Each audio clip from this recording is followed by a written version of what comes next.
My husband said, if my late wife walked through that door right now, I'd pick up right where we left off, and I've never felt more like a second choice. My 34F husband, 37M, was married once before me. She was his high school sweetheart. They started dating their junior year, survived long distance during college, and got married when they were both 23 very shortly after graduating college. She passed away unexpectedly at age 26 from an aneurysm, and it obviously devastated him, especially because they were extremely young. They never had children. He contemplated ever remarrying because he was so heartbroken, but we ended up meeting about 4 years after that. We got married when I was 31 and he was 34 and have 2 children. Last night, we were at a friend potluck gathering. Everything was going well until one of our friends brought up a new topic that had to do with relationships. She is newly divorced, so it was about her divorce. Others were chiming in with past relationships from high school, college, etc. I had said I never thought I would get married because my luck with men has always been terrible until I met my husband, and I said I felt very lucky to have met him. After a little while longer, my husband brings up his deceased wife. Everyone knows he was married before me and that she passed away. He was talking about her and then drops a bomb and goes, if she walked through that front door right now, I'd pick up where we left off. If I am being honest, it felt like someone put my heart into a blender and punched me in the gut as hard as they could. Everyone in the room could sense the awkwardness that followed. To avoid making a scene, I just laughed it off, even though I think it was still obvious that it hurt me. I just felt that if you still felt that way, then why are we married? I've never asked him to get over his wife. I have never had a deceased spouse or even a deceased partner, so I am unsure how that feels. But I would never say that in front of my new spouse. After the gathering, we left and I did not speak to him the entire car ride home or barely the entire night. I did tell him that what he said hurt my feelings deeply and that we could talk in the morning once I've calmed down, because I didn't want to say something mean to him. I ended up sleeping on the couch because he would not leave me alone. It's now the next morning and I barely slept. He is still sleeping. I'm not really sure what to say or what he will say. Update, next day. This may be a long one. I also tried to reply to as many comments as I could, but they were flooding in and I got a bit overwhelmed. Also, alcohol was not involved in the sense that he wasn't drunk. My husband is 6 feet 3 inches and almost 250 pounds. He had eaten quite a bit and had 1 beer. He was practically sober. Anyway, we talked. I asked him to let me go first and to not interrupt. He doesn't usually interrupt anyway. This isn't verbatim. Just a rough sketch of how things went. I also included points some of you made. Without mentioning I posted about this, of course. I just want to say that I do not hate you for what you said. I understand where you were coming from. She died and it was something neither of you saw coming. I could never ask you to get over her or to forget her because I know how much you loved her. She was your first love. I do understand that if she hadn't passed, we likely would not be together and you two likely would be. I have always understood this. But to say what you said hurt my feelings and embarrassed me. And even though her coming back from the dead is impossible, if it were, you would leave me and the children? It was probably one of the worst things anyone has ever said to me. It is clear your feelings about her are still raw and it still hurts, and I want you to get counseling, and I want couples counseling very, very soon. He then apologized profusely, teared up and said how he did not mean to hurt me and embarrass me in front of our friends. He basically said that he thought about it before he went to sleep and came to the realization that he should have kept it to himself. I mean, I can't be angry for what he thinks. He loved her and she died. His feelings are also valid here.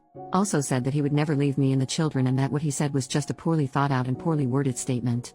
That he was not thinking clearly, and when he said it, he immediately felt that maybe it came out wrong. I asked him how he would feel if I said that to him. He says, yeah. It's bad. I know. I shouldn't have said it. I wouldn't be happy. I know you aren't happy. I should have apologized in front of everyone as soon as I said it, or not have said it at all. I then asked him to think of the children and said it's like you saying, hey, children's names, if my dead wife walked through the door, I'd pack my bags and never speak to you guys again, and then it really got uncomfy. After some silence, I had no idea what to say after that. He asked me if I wanted to divorce. So I asked him why he would think I would want a divorce, just to see what he would say. He says he doesn't know. I didn't answer his question and said we needed to look into counseling. That he needed to get counseling for himself and that we would go to couples counseling. And if the answer is no, I am not interested in moving forward. This isn't 100% about the comment anymore. I need to know if he is willing to make the necessary changes and put in the work to fix what he messed up. Because if he were to dismiss my feelings or not want counseling, it means he doesn't think this was that serious and that he may not take me seriously. I also said this to him.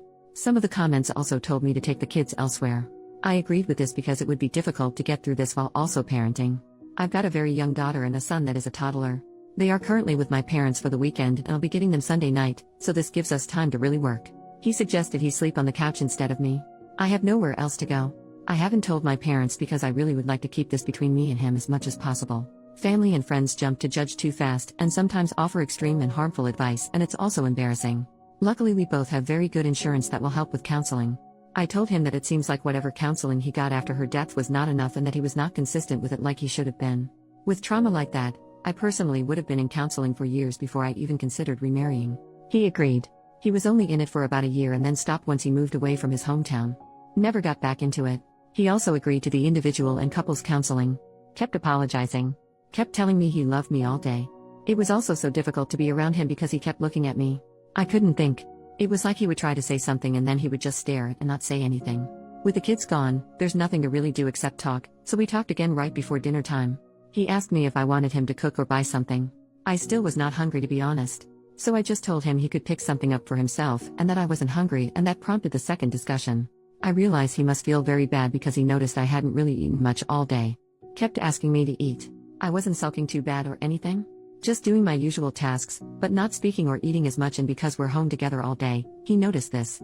He asked me one more time to please eat dinner with him, so I agreed. During dinner, he told me that he looked for counselors himself and wanted me to see if I thought they were okay enough and that he would keep looking. Last stretch. After all of that, I told him that we can't really predict anything until we've met with therapists. I don't want him to keep saying sorry. I want work and change. And then maybe we can move forward, but this is the first step. I don't want to just leave him. I'm also not saying divorce is off of the table. I think he is still hurting from her death and his judgment is very, very clouded. If he didn't love me, I doubt he would have apologized so many times and looked for counselors on his own. A man that doesn't love me probably would have made me look or rejected going altogether. Many people were suggesting this. I do not think he doesn't love me. Thought of this myself. Cried about it. Thought of my children. Cried more. I'm not staying for the kids. I'm staying because I want to at least try to fix. If it cannot be fixed, then at least I tried. We were also very close.